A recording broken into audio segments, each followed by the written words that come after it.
ওই মামা কিসে তোর যাবি যাবি কই তোর নানির welcome back boys, welcome back to Ratul বেরকারি কথা শো। আজকে আমরা অনেকদিন পর আবার চলে এসেছি একটি নতুন ভিডিও নিয়ে। তো আজকে আমাদের আলোচ্য বিষয় হলো গিয়ে হালাল ভণ্ডামি। যেহেতু রমজান মাস শুরু হয়ে গেছে, তো আমাদের মোটামুটি সবাই কম বেশি রোজা রাখতেছে এবং যত ধরনের খারাপ কাজ আছে সেগুলো থেকে নিজেদের বিরত রাখার চেষ্টা করতেছে।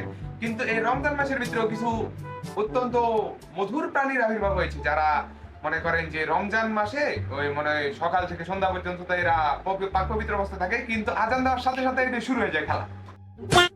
ওই দিন জিয়া উদ্যান গেছিলাম, যে কি আমাদের হালাল মামুনিরা ইফতার করছে আমাদের নন মাহারাম ভাইদের সাথে। তো এটা অত্যন্ত সুখকর একটা দৃশ্য, এটা দেখে আমারও ইফতার করতে মন চাচ্ছিল, কিন্তু আমার এমন অবস্থায় কোনো নন মাহারাম বান্ধবী না থাকার কারণে আমি ইফতার এটা করতে পারলাম না। যাই হোক, ব্যাপার এটা না, ব্যাপার হলো গিয়া যেহেতু রমজান মাস শুরু হয়েছে, তোমরা একটু মানে শুধরাও। এই রমজান মাসে তোমাদের কেন গানের লগে স্টোরি লাগাই স্টোরি দেওয়া লাগবো, গানের লগে স্টোরি মানে স্টোরির লগে গান লাগাই স্টোরি দেওয়া লাগবো। তো আরেক শ্রেণীর আবির্ভাব আছে যে এরা সারাদিন একদম রোজা টোজা রাখে, নেশা পানির কাছেও যায় না, কিন্তু ইফতারের পরে দিয়ে এদের নেশা পানি শুরু হয়ে যায়। না লিমন ভাই?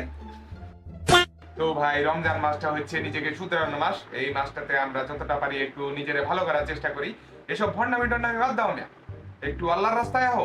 আর কতদিন ভণ্ডামি করবা? 2 দিন পরে যে বাগা মইরা মরার আগে দিয়া সুন্দর মতো আল্লাহর রাস্তায় তোমরা ফিরে চলে আসো, এই আমার দোয়া করতেছি। অলরেডি প্রায় আর 10-12 দিনের মতো আছে, তারপর রমজান মাস শেষ হয়ে যাবে। হয়তো পরবর্তী রমজান মাস আমরা পাইতেও পারি, নাও পাইতে পারি। তো আমরা বাঙ্গির বাচ্চারা ভালো হয়ে যাও। বাই।